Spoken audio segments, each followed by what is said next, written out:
தாயகம் நியூஸ் நேயர்களுக்கு வணக்கம். இன்றைய நாளுக்கான தலைப்புச் செய்திகள்.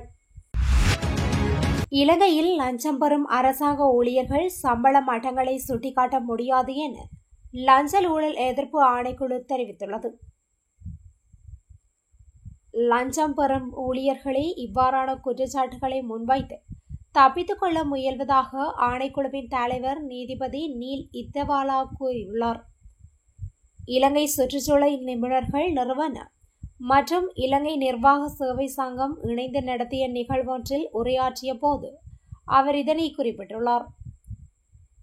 நாட்டில் சமகாலத்தில் அரச ஊதியங்கள் நியாயமான மற்றும் போதுமான அளவில் உள்ளன. இது அரசாங்கத்தால் பெரிய முன்னேற்றமாக கருதப்பட வேண்டும். பொதுமக்கள் எப்போதும் குறைந்த ஊதியத்தை ஊழலுக்கு காரணமாக கூறுகின்றார்கள். ஆனால் இனி அவ்வாறு கூறுவது செல்லுபடியாகாது. அனைத்து அரச ஊழியர்களுக்கும், குறிப்பாக உயர் பதவியில் உள்ளவர்களுக்கும் நியாயமான ஊதியம் வழங்கப்படுகின்றது. தனியார் துறையை ஒப்பிடும்போது இது தெளிவாக தெரிவதாக ஆணைக்குழுவின் தலைவர் மேலும் தெரிவித்துள்ளார். சுமார் 2000 பேருக்கு கொழும்பில் வைத்து அரசாங்கத்தின் தொழில் நியமனங்கள் வழங்கப்பட உள்ளது. கொழும்பு அலரி மாளிகையில் பிரதமர் ஹரணி அமரசூரிய தலைமையில் இந்த நிகழ்வு நடைபெறவுள்ளது. போட்டி பரீட்சை அடிப்படையில் சித்தி பெற்ற சுமார் 2000 பேர் இதன்போது அரசு சேவையின் முகாமைத்துவ உதவியாளர்களாக உள்ளீர்க்கப்பட உள்ளனர். கடந்த வரவு செலவு திட்டத்தின் போது அரசு சேவையில் நிலவும் வெற்றிடங்களை நிரப்பும் வகையில் 30,000 பேரை அரசு சேவைக்குள் இணைத்துக் கொள்ள ஜனாதிபதி முன்மொழிவொன்றை சமர்ப்பித்திருந்தார். அதன் அடிப்படையிலேயே நியமனங்கள் வழங்கப்படவுள்ளதாக அறிவிக்கப்பட்டுள்ளது. சட்டமா அதிபர் திணைக்களத்தின் 4 சிரேஷ்ட அதிகாரிகள் ஜனாதிபதியின் சட்டத்தரணிகளாக ஜனாதிபதி அன்றகுமார் திசாநாயக்கவினால் நியமிக்கப்பட்டுள்ளனர். அவர்கள் மேலதிக சொலிசிஸ்டர் ஜெனரல் பதவிகளுக்கு பதவி உயர்த்தப்பட்டதை தொடர்ந்து இந்த நியமனம் வழங்கப்பட்டுள்ளது. இதன்படி மேலதிக சொலிசிஸ்டர் ஜெனரல்களாக ஹிரஞ்சன் பீரிஸ், அசாட் நவவி, லக்மாலி கருணாநாயக்க, சுதர்ஷன டி சில்வா ஆகியோர் ஜனாதிபதி சட்டத்தரணிகளாக நியமிக்கப்பட்டுள்ளனர். ஜனாதிபதி சட்டத்தரணி என்பது ஒரு உயர் தொழில்முறை அந்தஸ்தாகும்.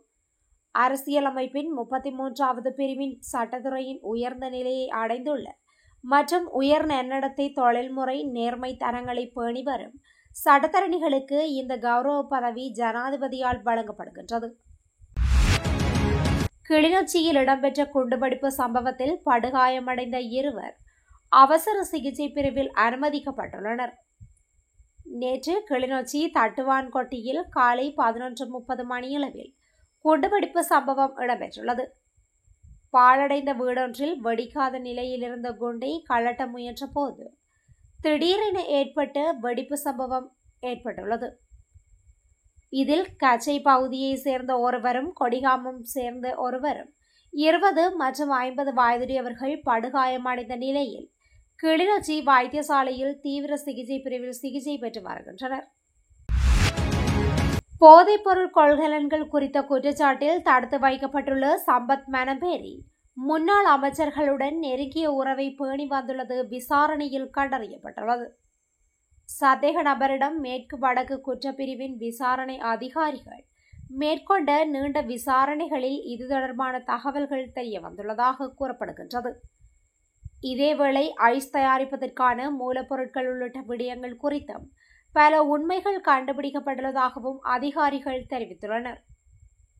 அத்துடன் விசாரணையில் வாட்ஸ்ஆப்பில் பெக்கோ சமனின் அறிவுறுத்தலின் பேரில் 2 கொள்கலன்களையும் தனது சகோதரர் பியல் மனம்பேரியின் உதவியுடன் மித்தனிய பகுதிக்கு கொண்டு சென்றதாகவும் அவர் ஒப்புக்கொண்டுள்ளார். ஜனாதிபதி நிதியத்தின் மூலம் புலம்பெயர்ந்த தொழிலாளர்களின் பிள்ளைகளுக்கு உதவித்தொகை வழங்கும் திட்டம் ஆரம்பிக்கப்பட்டுள்ளதாக வெளிவிவகார மற்றும் வெளிநாட்டு அமைச்சர் பதில் அமைச்சர் அருண் ஹேமச்சந்திர தெரிவித்துள்ளார். ஜனாதிபதி நிதியத்திலிருந்து பொதுமக்களுக்கு மானியங்களை வழங்கும் திட்டம் குறித்து அரசாங்க தகவல் திணைக்களத்தில் நடைபெற்ற செய்தியாளர் சந்திப்பில் அவர் இந்த விடயத்தை குறிப்பிட்டுள்ளார். அமைச்சர் அங்கு மேலும் கருத்து தெரிவிக்கையில், புதிய அரசாங்கம் அமைந்த பின்னர் ஏற்பட்ட அரசியல் மாற்றத்தின் ஒரு பகுதியாக ஜனாதிபதி நிதியத்தின் மூலம் புலம்பெயர்ந்த தொழிலாளர்களின் பிள்ளைகளுக்கு உதவித்தொகை வழங்கும் திட்டம் தொடங்கப்பட்டுள்ளது. ரந்தனிகெல 36வது மற்றும் 37வது மைல்களுக்கு இடைப்பட்ட பகுதியில் பேருந்தொன்று விபத்துக்குள்ளானதில் 12 பேர் காயமடைந்துள்ளனர்.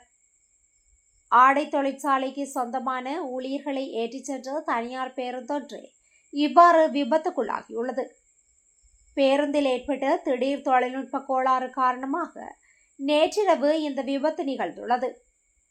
பேருந்து வீதியிலுள்ள பாறையில் மோதியதில் அதில் பயணித்த 12 பேர் காயமடைந்த நிலையில் அவர்கள் சிகிச்சைகளுக்காக கந்தகெட்டிய வைத்தியசாலையில் அனுமதிக்கப்பட்டுள்ளனர். யாழ்ப்பாணம் கேரதீவில் இடம்பெற்ற விபத்தில் சிறுமியொருவர் உயிரிழந்துள்ளார். குறித்த விபத்தானது நேற்று மன்னார் வீதியில் 18வது கிலோமீட்டர் தூடுக்கு அருகில் இடம்பெற்றுள்ளது. சம்பவத்தில் தென்மராட்சி மந்தவிலை சேர்ந்த எஸ். தனுஷ்கா என்ற 5 வயது சிறுமியே இவ்வாறு உயிரிழந்துள்ளார். ஒரு மோட்டார் சைக்கிளில் 4 பயணித்த நிலையில் நிலை தடுமாறி இந்த விபத்து இடம்பெற்றுள்ளதாக தெரிய வந்துள்ளது. கடுகண்ணாவை கொழும்பு பிரதான வீதியில் ஊராப்புல சந்தையில் இடம்பெற்ற விபத்தில் பல்கலைக்கழக மாணவன் ஒருவன் உயிரிழந்துள்ளதாக கடுகண்ணாவை போலீசார் தெரிவித்தனர். இந்த விபத்து நேற்றிரவு இடம்பெற்றுள்ளதாக போலீசார் தெரிவித்துள்ளனர்.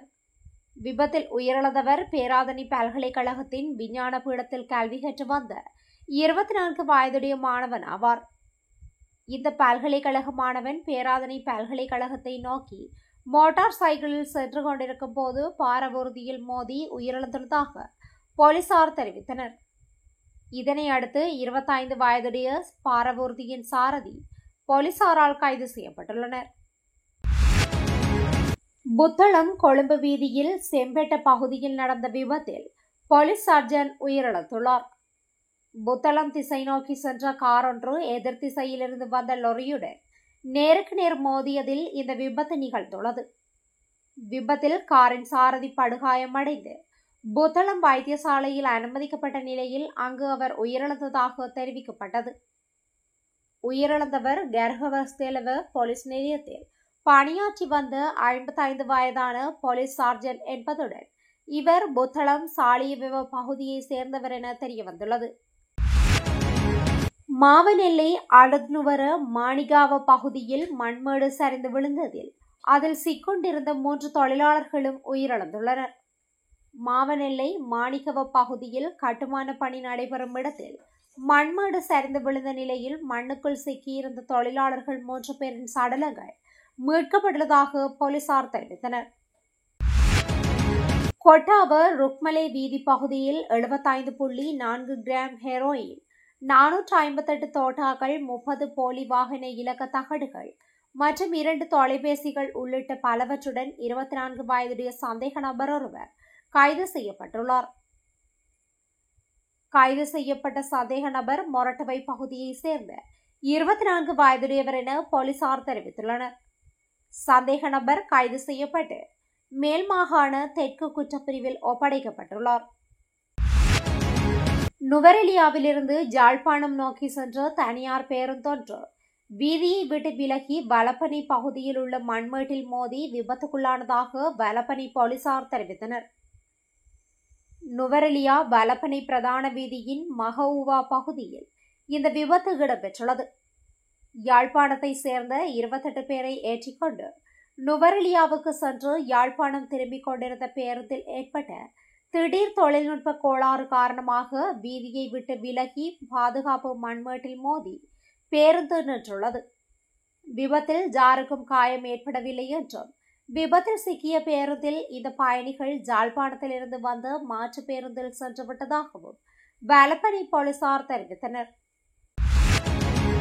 குவைத்திற்கு வேலை வாய்ப்பிற்காக சென்று சிக்கி தவிக்கும் இலங்கை பெண்களை மீண்டும் அழைத்து வர வெளிநாட்டு வேலைவாய்ப்பு பணியகம் கவனம் செலுத்தியுள்ளது.